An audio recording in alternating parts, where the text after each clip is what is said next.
Chapter 12. Demon Xanth. "This way," Humphrey said.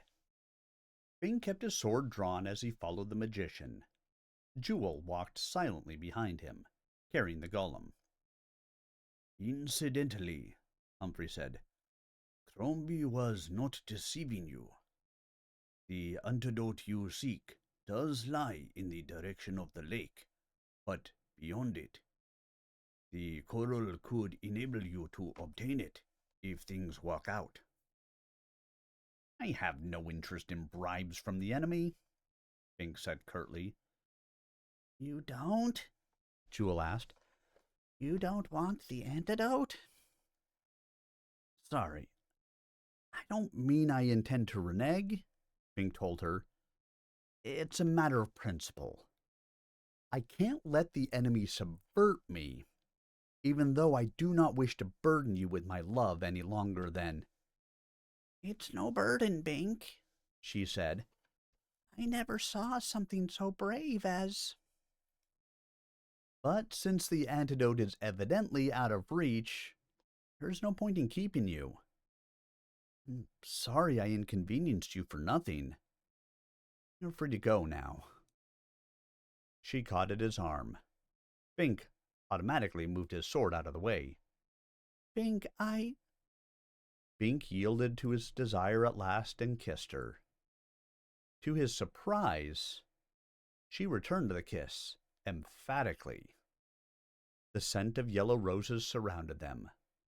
Then he pushed her gently away. "Take good care of yourself, nymph.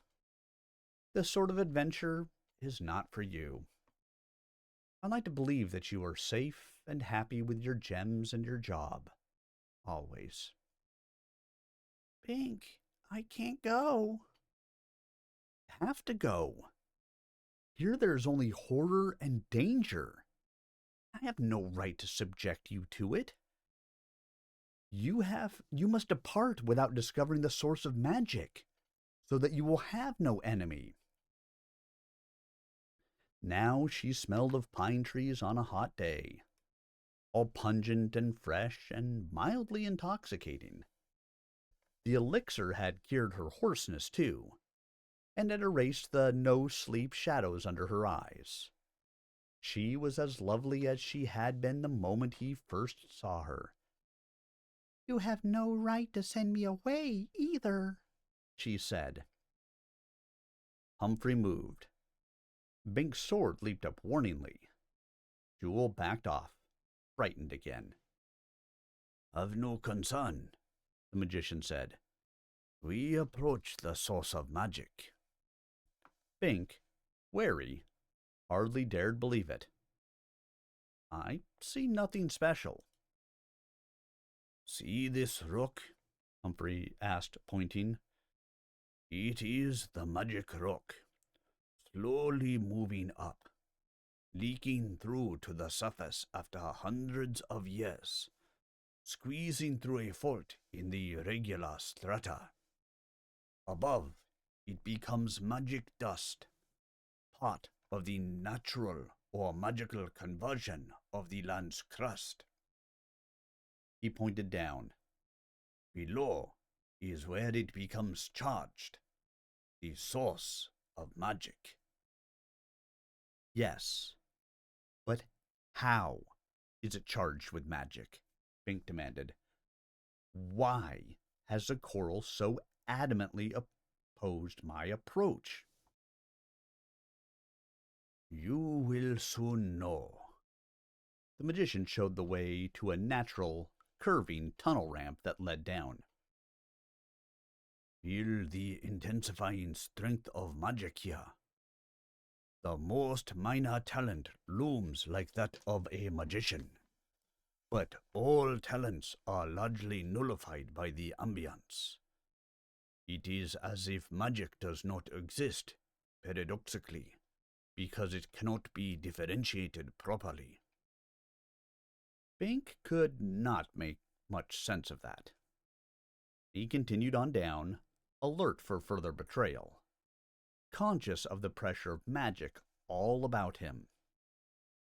If a lightning bug made its little spark here, there would be a blast sufficient to blow the top off a mountain. They were certainly approaching the source. But was this also a trap? The ramp debouched into an enormous cave, whose far wall was carved into the shape of a giant demon face. The demon Xanth, the source of magic, Humphrey said simply. This statue? This mere mask? Bink said incredulously. What joke is this? Hardly a joke, Bink. Without this demon, our land would be just like Mundania, a land without magic. And this is all you have to show me? How do you expect me to believe it? I don't expect that. You have to listen to the rationale. Only then can you grasp the immense significance of what you see, and appreciate the incalculable peril your presence here means to our society. Bink shook his head with resignation. I said I'd listen. I'll listen. But I don't guarantee to believe your story. You cannot fail to believe, Humphrey said. But whether you accept, that is the gamble. The information comes in this manner. We shall walk about this chamber, intercepting a few of the magic vortexes of the demon's thoughts. Then we will understand. I don't want any more magic experience, Bink protested. All I want to know is the nature of the source. You shall, Humphrey said. Just walk with me.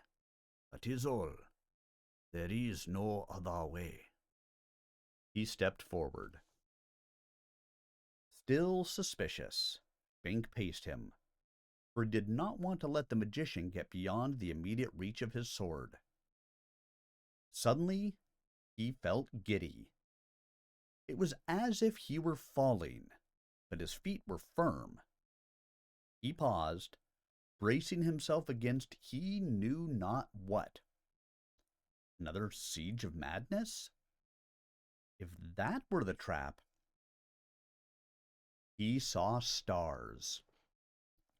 Not the paltry motes of the normal night sky, but monstrous and monstrously strange balls of naming, yet unburning substance, of gas more dense than rock, and tides without water. They were so far apart that a dragon could not have flown from one to another in its lifetime, and so numerous that a man could not count them all in his lifetime, yet all were visible at once. Between these magically huge, small, distant, close, unbelievably certainties flew the omnipotent demons, touching a small, enormous star here to make it flicker, a large, tiny one there to make it glow red, and upon occasion puffing one into the blinding flash of a nova. The realm of the stars were the demon's playground. The vision faded. Bink looked dazedly around at the cave and the tremendous, still face of the demon. You stepped out of that particular thought vortex, Humphrey explained.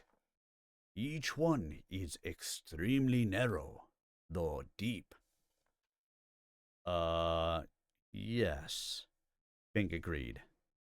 He took another step and faced a lovely she-demon, with eyes as deep as the vortex of the fiends, and hair that spread out like the tail of a comet.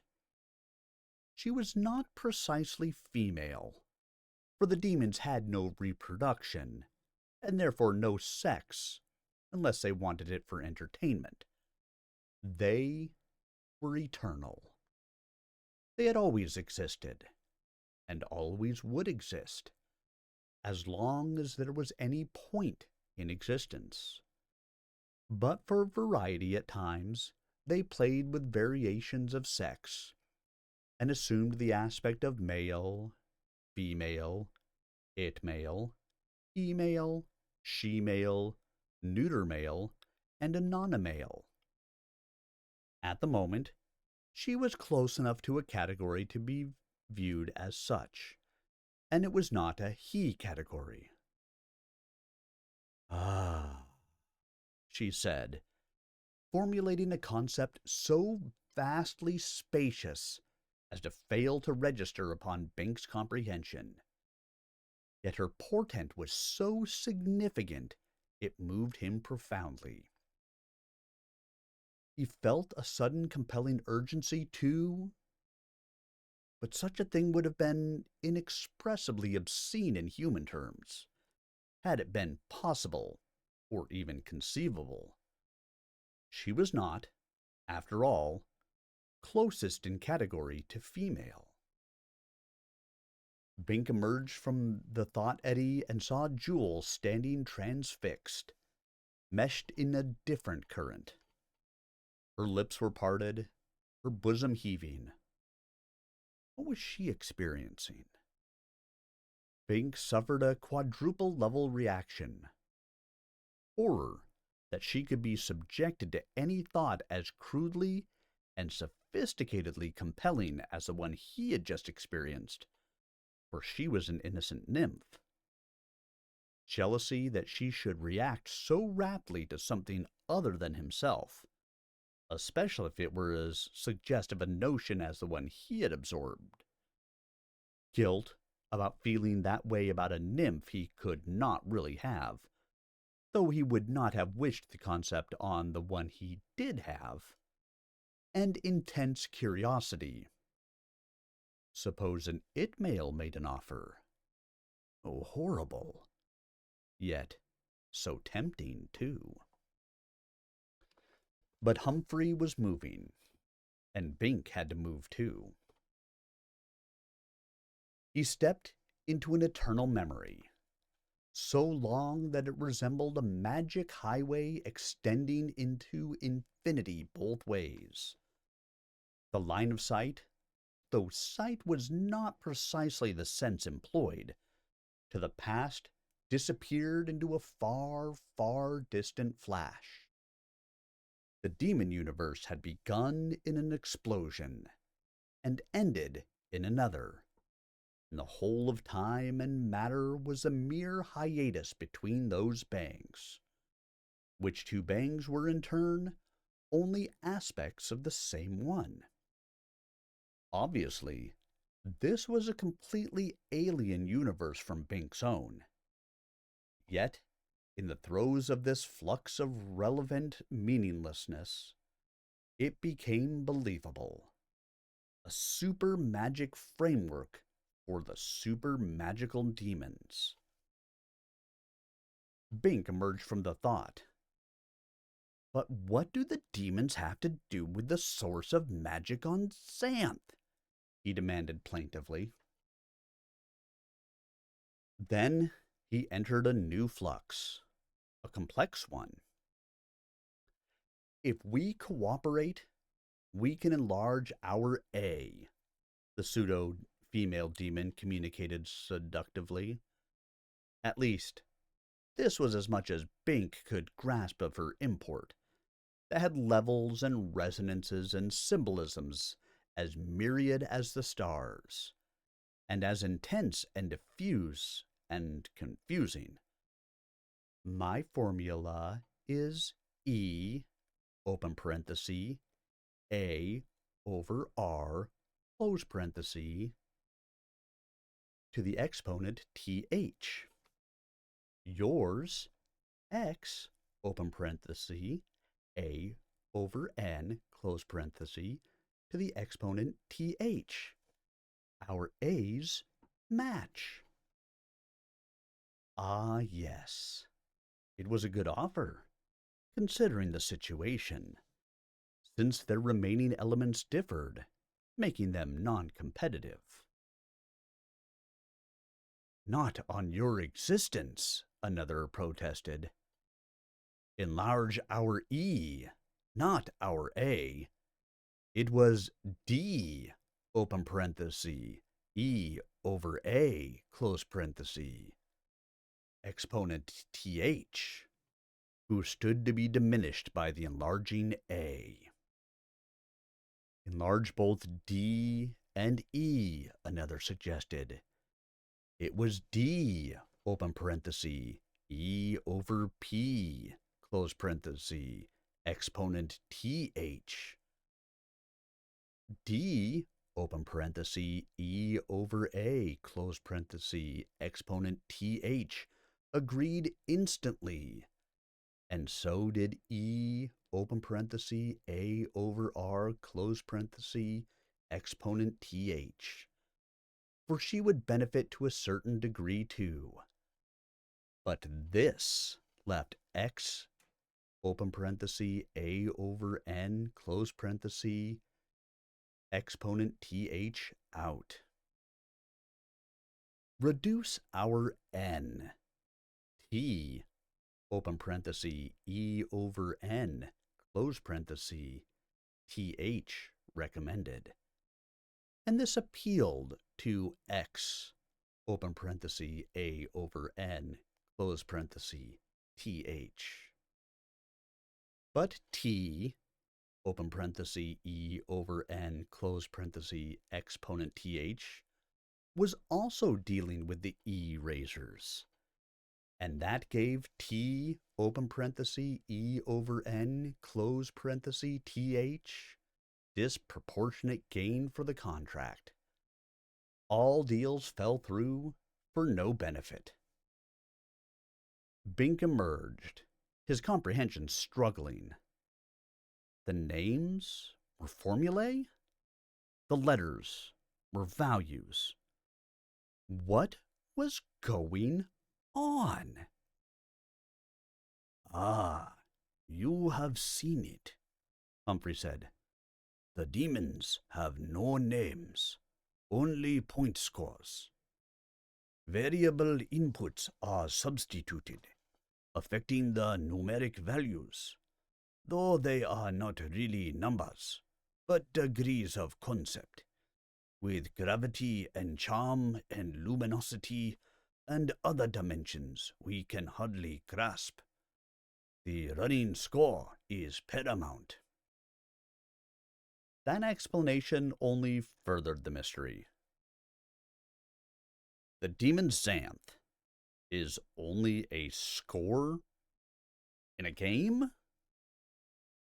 The demon whose scoring formula is X, open parenthesis, A over N, close parenthesis, exponent TH. 3 variables and a class exponent. As nearly as we can understand it, the magician said. The rules of the game are beyond our comprehension, but we do see their scores changing. I don't care about a score, Fink cried. What's the point? What's the point of life? Humphrey asked in return. To grow, to improve, to do something useful, Fink said. Not to play games with concepts. You see it that way because you are a man, not a demon. These entities are incapable of growth or improvement. But what about all their numbers? These enlargements of velocity or viscosity? Oh, I thought you understood, the magician said. Those are not expansions of demon intellect or power, but of status. Demons don't grow. They are already all-powerful. There is nothing that any of them could conceive of that each could not possess. Nothing any one of them could not accomplish. So they can't improve or do anything useful by our definition, for they are already absolute. Thus, there is no inherent denial, no challenge. No challenge? Doesn't that get boring? In a billion years, it gets a billion times more boring. The magician agreed. So the demons play games? Bink asked incredulously. What better way to pass time and recover interest in existence? Since they have no actual limitations, they accept voluntary ones. The excitement of the artificial challenge replaces the boredom of reality. Well, maybe, Bink said doubtfully. But what has this to do with us? The demon x open parenthesis a over n close parenthesis exponent th is paying a game penalty for failing to complete a formula application within the round, Humphrey said. He has to remain in inertia in isolation until released. Bink stood still, so as not to intercept any more thoughts. I don't see any chains to hold him. As for being alone, there are lots of creatures here. No chains could hold him, since he is omnipotent. He plays the game by its rules. And of course, we don't count as company. Nothing in all the land of Xanth does. We are vermin, not demons. But Bink grabbed for meaning and could not hold it. You said this demon was the source of magic. I did indeed. The demon x open parenthesis a over n close parenthesis exponent th has been confined here over 1,000 years. From his body has leaked a trace amount of magic, infusing the surrounding material. Hardly enough for him to notice, just a natural emanation of his presence, much as our own bodies give off heat. Bink found this as fantastic as the demon's vortex thoughts. 1,000 years? Leakage of magic? In that time, even a small leak can amount to a fair amount, at least as it might seem to vermin, the magician assured him. All the magic of the land of Xanth derives from this effect, and all of it together would not make up a single letter of the demon's formula. But even if all this is so, why did the brain coral try to prevent me from learning this? The coral has nothing against you personally, Bink. I think it rather respects your determination. It is against anyone learning the truth, because anyone who encounters the demon x open parenthesis a over n close parenthesis exponent th might be tempted to release him. How could a mere person, release such an entity? You said the demon only remains by choice. Humphrey shook his head. What is choice to an omnipotent? He remains here at the dictate of the game. That is quite a different matter. But he only plays the game for entertainment. He can quit any time. The game is valid only so long as its rules are honored. After investing over 1,000 years in this aspect of it, and being so close to success within the rules, why should he abridge it now? Bink shook his head. This makes little sense to me. I would not torture myself in such fashion. Yet, a thread of doubt tugged at the corner of his mind. He was torturing himself about the nymph Jewel, honoring the human convention of his marriage to Chameleon. That, to a demon, might seem nonsensical. Humphrey merely looked at him, understanding some of what was passing through his mind. Very well, Bink said, returning to the main point. The coral did not want me to know about the demon because I might release him. How could I release an all-powerful creature who does not want to be released? Or x open parenthesis a over n close parenthesis exponent th wants to be released, I am sure. It is merely necessary that protocol be followed. You could do it simply by addressing the demon and saying, Xanth, I free you. Anybody can do it, except the demon himself. But we don't count on its terms. We're nothings. Vermin. I did not create the rules. I only interpret them through the comprehension gleaned over centuries by the brain coral, the magician said, spreading his hands. Obviously, our interpretation is inadequate, but I conjecture that just as we two might make a bet on whether a given mote of dust might settle nearer me or you, the demons bet on whether vermin will say certain words on certain occasions.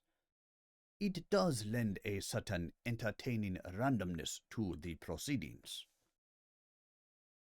With all that power, why doesn't Xanth cause one of us to do it then? That would be the same thing as doing it himself. It would constitute cheating. By the rules of the game, he is bound to remain without influencing any other creature on his behalf, much as we would not permit each other to blow on that mote of dust. It is not a matter of power, but of convention. The demon knows everything that is going on here, including this conversation between us. But the moment he interferes, he forfeits the point. So he watches and waits, doing nothing. Except thinking, Bink said, feeling nervous about the scrutiny of the demon.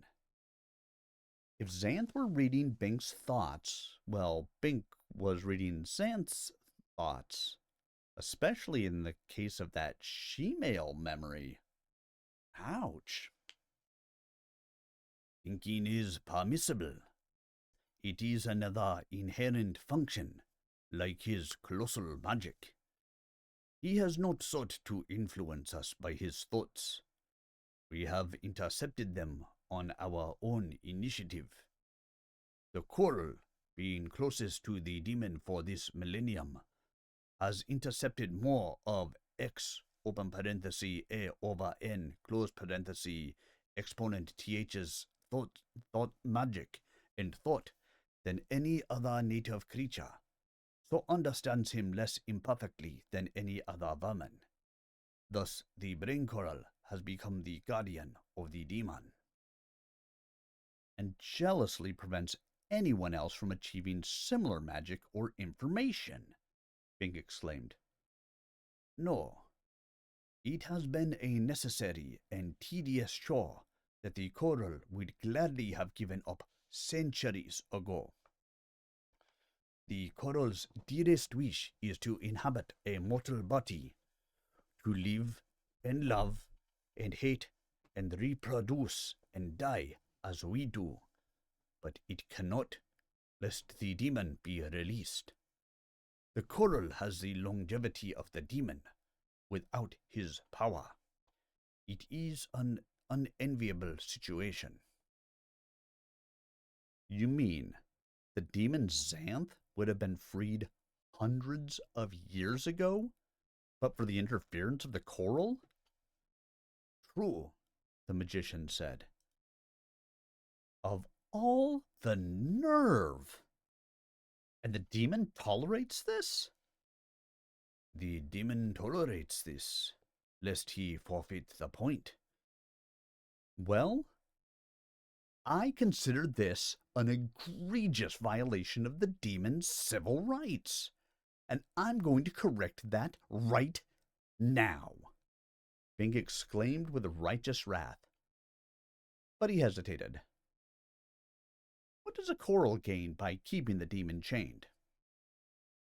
I don't know for certain, but I can conjecture, Humphrey said.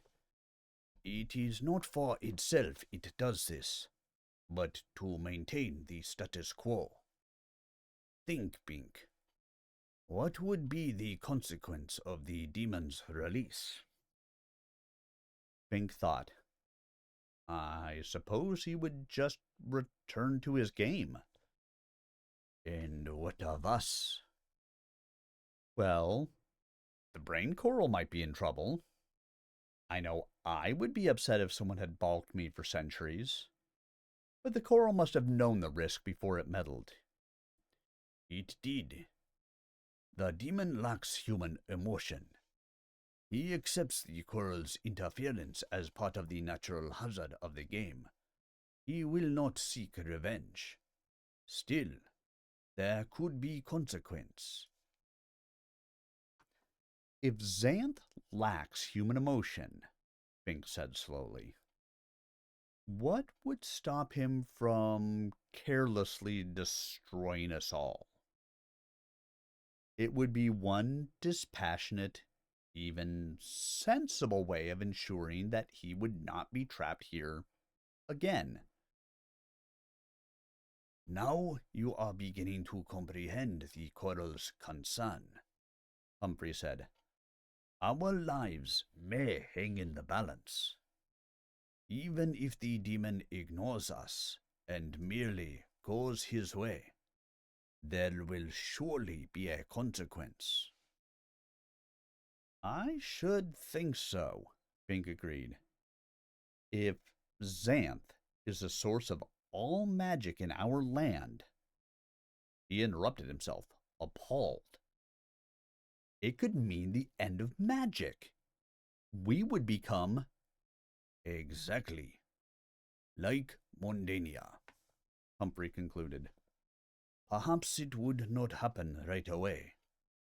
It might take a while for the accumulated magic of 1,000 years to fade. Or the loss might be instantaneous and absolute. We just don't know. But surely there would be a disaster of greater or lesser magnitude. Now, at last, you understand the burden the coral has borne alone. The coral has saved our land from a fate worse than destruction. But maybe the demon wouldn't go, Bink said. Maybe he likes it here. Would you care to gamble your way of life on that assumption? No. Do you still condemn the coral for opposing you? No. I suppose I would have done the same in its place. Then you will depart without freeing the demon? I'm not sure, Bink said. I agreed to listen to the coral's rationale. I've done so. But I must decide for myself what is right. There is a question, when the whole of our land's welfare is at stake? Yes, the demon's welfare is also at stake. But all this is just a game to x open parenthesis a over n close parenthesis exponent th. It is life to us. Yes, Fink agreed noncommittally. The magician saw that argument was useless. This is the great gamble we did not wish to take. The gamble of the outcome of an individual crisis of conscience. It rests in your hands. The future of our society. Fink knew this was true. Nothing Humphrey or the brain coral might try could affect him before he uttered the words to free the demon. He could ponder a second, or an hour, or a year, as he chose, free of duress. He did not want to make a mistake. Grundy, Fink said, and the golem ran up to him, not affected by the thought vortices. Do you wish to free the demon, Xanth? I can't make decisions like that, Grundy protested. I'm only clay and string, a creature of magic. Like the demon himself, Fink said. You're non-human, not quite alive. You might be construed as a miniature demon. I thought you might have an insight. Grundy paced the cave floor seriously. My job is translation. I may not experience the emotion you do, but I have an awful clear notion of the demon. He is like me, as a dragon is to a nickelpede. I can tell you this. He is without conscience or compassion. He plays his game rigorously by its rules. But if you free him, you will have no thanks from him, no reward. In fact, that would be cheating on his part, to proffer you any advantage for your service to him, or that might influence you. But even if reward were legitimate, he wouldn't do it. He'd as soon step on you as smell you. He is like you, Fink repeated, as you were before you began to change. Now you are halfway real. You care. Somewhat. I am now an imperfect golem. Xanth is a perfect demon. For me, humanization is a step up. For him, it would be a fall from grace. He is not your kind. Yet, I am not concerned with kind or thanks, but with justice, Fink said. Is it right that the demon be freed? By his logic, you would be an utter fool to free him. The good magician, standing apart, nodded agreement. Jewel, Fink said. The nymph looked up, smelling of old bones. The demon frightens me worse than anything, she said. His magic, with the blink of one eye, he could click us all out of existence. You would not free him then? Oh, Bink, I never would. She hesitated prettily. I know you took the potion, so this is unfair. But I'm so afraid of what the demon might do. I'd do anything for you if only you didn't free him. Again, the good magician nodded. Nymphs were fairly simple, direct creatures, unfettered by complex overlays of conscience or social strategy. A real woman might feel the same way Jewel did, but she would express herself with far more subtlety, proffering a superficially convincing rationale. The nymph had named her price. So, the logical and the emotional advisors both warned against releasing the demon Xanth. Yet, Bink remained uncertain.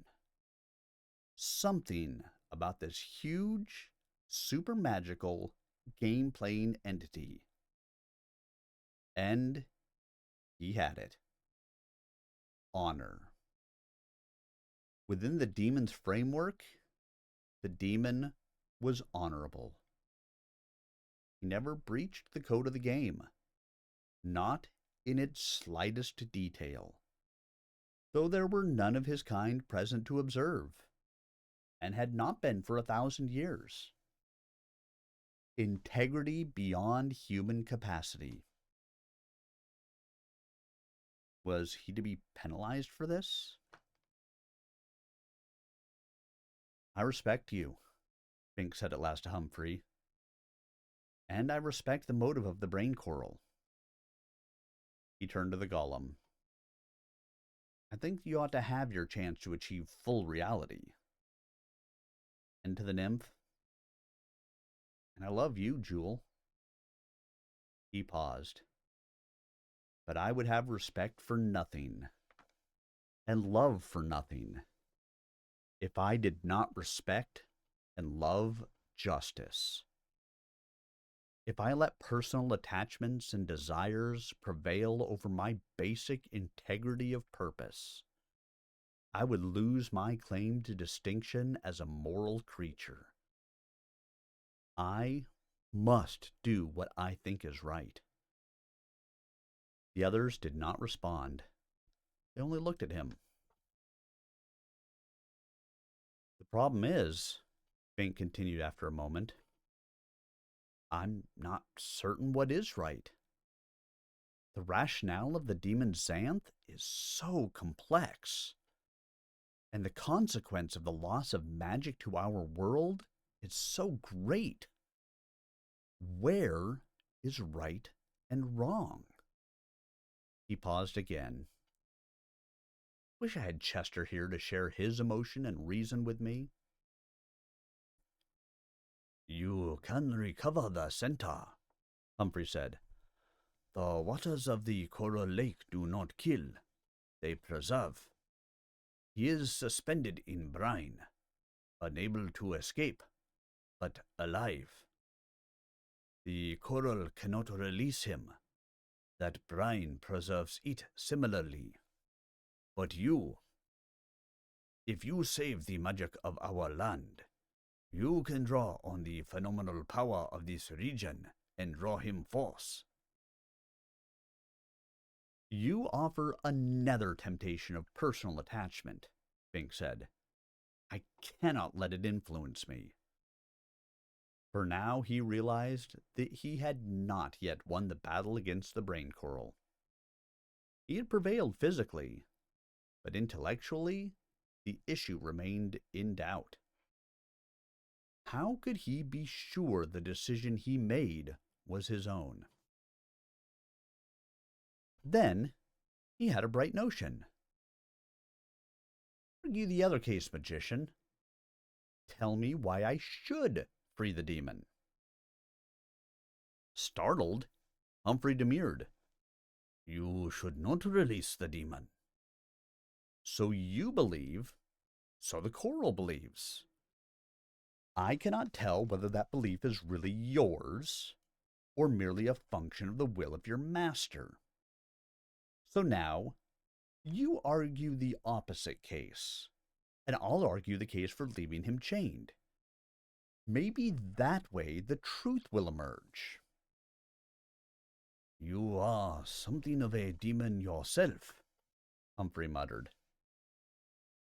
Now I submit that these friends of mine are more important than an impersonal demon, Bink said. I don't know what's right for x open parenthesis a over n close parenthesis exponent th. But I do know that my friends deserve the best. How can I justify betraying them by freeing the demon? Humphrey looked as if he had swallowed the evil eye, but he came back gamely enough. It is not a question of betrayal, Bink. None of these creatures would ever have experienced magic if it had not been for the presence of the demon. Now the period of incarceration has been fulfilled, and he must be released. To do otherwise would be to betray your role in the demon's game. I have no obligation to the demon's game, Bink retorted, getting into the feel of it. Pure chance brought me here. That is the role that you, as a sapient creature, uninfluenced by the demon's will, came by your own initiative, or accident of chance, to free him. You fought against all to achieve this point of decision, and won. Are you going to throw it all away now? Yes, if that is best. How can you presume to know what is best for an entity like X open parenthesis A over N close parenthesis exponent TH? Free him and let him forge his own destiny. At the expense of my friends, my land, and my love? Justice is absolute. You cannot weigh personal factors against it. Justice is not absolute. It depends on the situation. When there is right and wrong on both sides of the scale, the preponderance, you cannot weigh rights and wrongs on a scale, Bink, Humphrey said, becoming passionate in his role as demon's advocate. Now Bink was sure it was a good magician speaking, not the brain coral. The enemy had to free Humphrey, at least to this extent, to allow him to play this game of the moment. The magician's mind and emotion had not been erased, and that was part of what Bink had needed to know. Right and wrong are not to be found in things or histories, and cannot be properly defined in either human or demon terms. They are merely aspects of viewpoint. The question is whether the demon should be allowed to pursue his quest in his own fashion. He is pursuing it in his own fashion, Bink said. If I don't free him, that's according to the rules of his game too. I have no obligation. The demon's honor compels him to obey a stricture no man would tolerate, Humphrey said. It is not surprising that your own honor is inferior to that perfect standard. Bink felt as if he had been smashed by a forest-blasting curse. The magician was a devastating infighter, even in the cause he opposed. Except that this could be the magician's real position, that the coral was forced to allow him to argue. My honor compels me to follow the code of my kind, imperfect as that may be. Humphrey spread his hands. I cannot debate that. The only real war between good and evil is within the soul of yourself, whoever you are. If you are a man, you must act as a man. Yes, Pink agreed. And my code says... He paused, amazed and mortified. It says I cannot let a living, feeling creature suffer because of my inaction. It doesn't matter that the demon would not free me were our positions reversed. I am not a demon, and shall not act like one. It only matters that a man does not stand by and allow a wrong he perceives to continue, not when he can so readily correct it. Oh, Bink! Jewel cried, smelling of myrrh. Don't do it. He looked at her again, so lovely even in her apprehension, yet so fallible. Chameleon would have endorsed his decision, not because she wished to please him, but because she was a human being who believed, as he did, in doing the right thing. Yet though Jewel, like all nymphs, lacked an overriding social conscience, she was as good a person as her state permitted. I love you, Jewel. I know this is just another thing the coral did to stop me, but, well, if I hadn't taken that potion, and if I weren't already married, it would have been awful easy to love you anyway. I don't suppose it makes you feel any better to know that I am also risking my wife and my unborn baby, my parents, and all else I hold dear. But I must do what I must do. You utter fool! Grundy exclaimed. If I were real, I'd snatch up that nymph and to hell with the demon. You'll get no reward from X open parenthesis A over N close parenthesis exponent TH. I know, Bink said. I'll get no thanks from anyone.